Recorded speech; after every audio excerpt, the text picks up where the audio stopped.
to tell you about The Quiet Man. He's John Wayne in a picture you'll soon be cheering.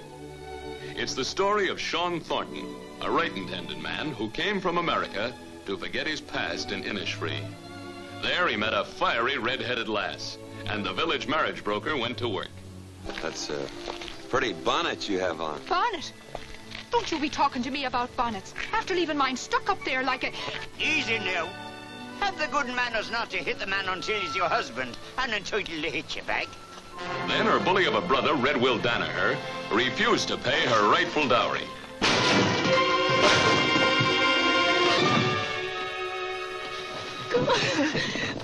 There'll be no locks or bolts between us, Mary Kate, except those in your own mercenary little heart.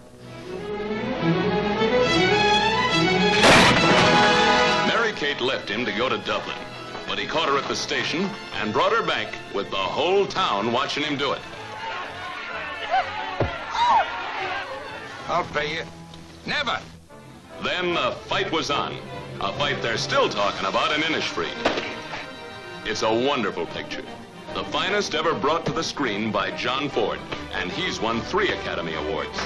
His direction makes unforgettable the performances of John Wayne, Maureen O'Hara, Barry Fitzgerald, and Victor McLaughlin.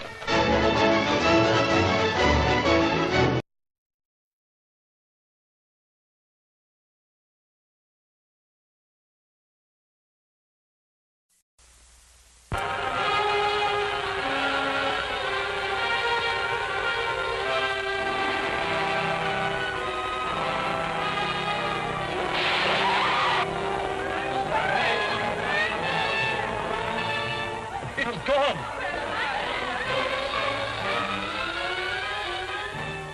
Just let go, Naomi. I'm here to catch you.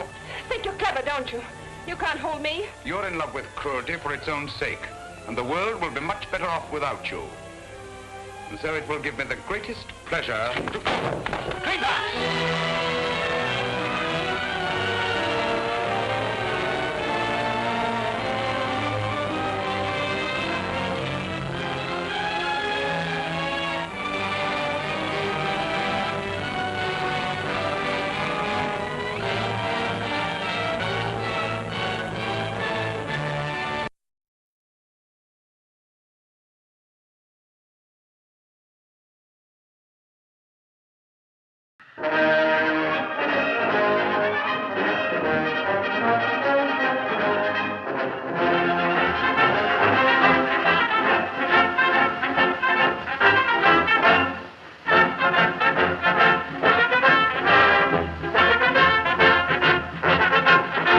Do you all solemnly swear to be present at our 87th annual convention at Chicago? I do.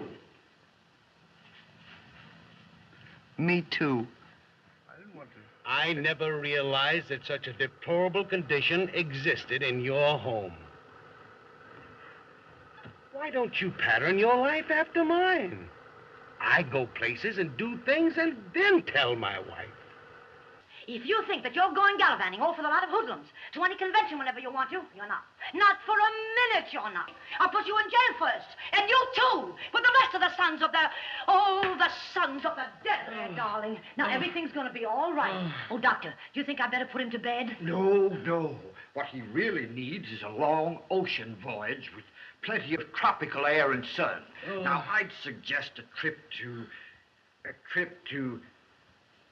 Honolulu.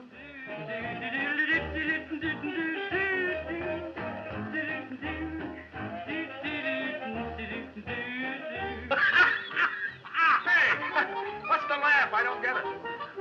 Shall we tell him? Our wives think that we're in Honolulu for my help. You're pulling a fast one, huh? Notes from the clubs. Oh. What's the matter? Honolulu liner sinking. Foundering in typhoon. Passengers and crew on SS Moana in panic as wireless fails. Sister ship Liwana reaches scene of disaster in 90-mile gale. Rescue ship due back in Los Angeles Harbor tomorrow. Huh. Oh. Can you beat that? I'm sure glad we didn't go. If we'd have... We've got to get out of here. We'll go to a hotel and spend the night. Come on. That what fox ear of yours is no different from the rest. He had just as much to do with this as my Oliver did. Oh, I admit he lied. But there's one thing I do know. When he gets back home and I ask him, he'll confess and tell me everything. Now, isn't this nice?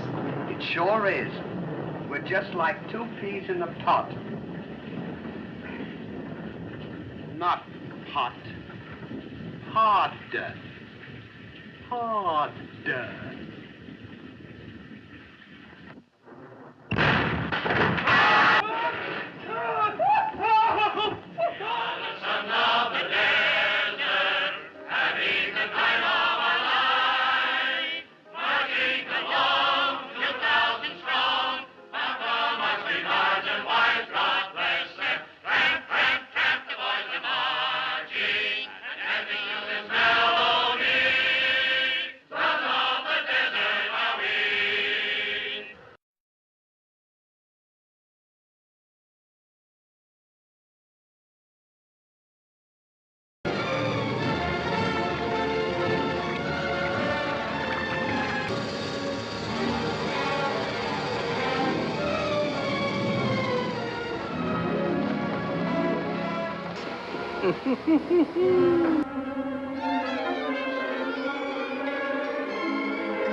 Ever see that face before? Of course.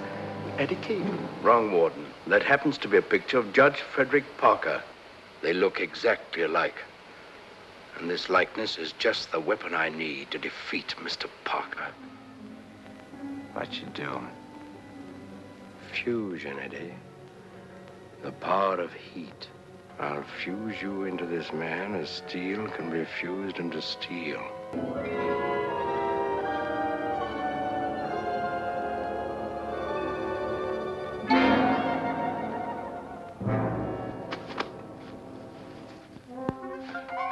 I can feel myself. I'm solid.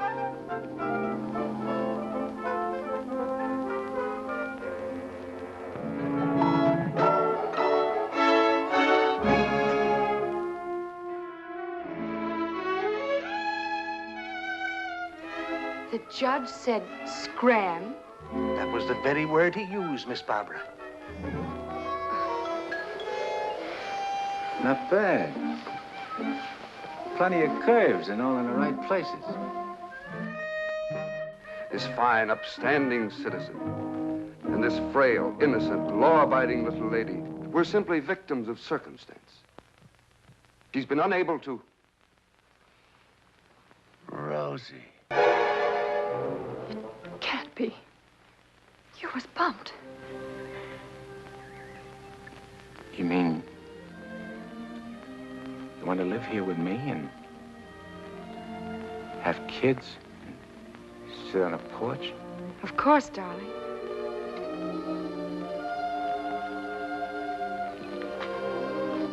Look at me. You don't see no difference? No difference that matters. Listen, I'm gonna tell you a few things.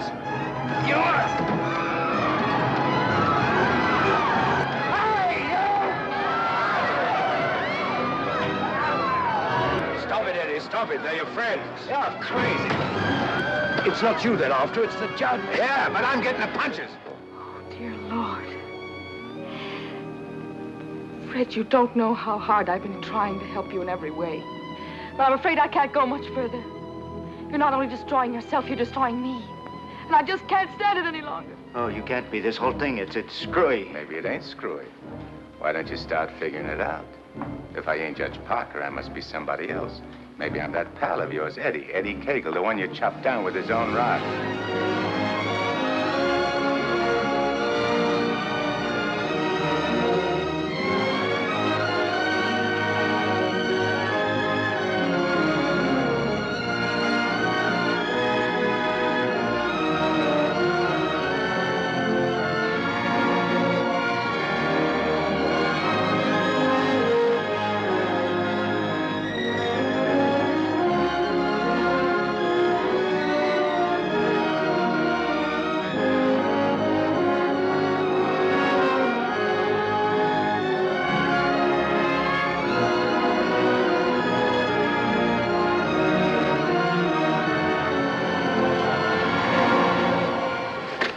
What do they want it down here?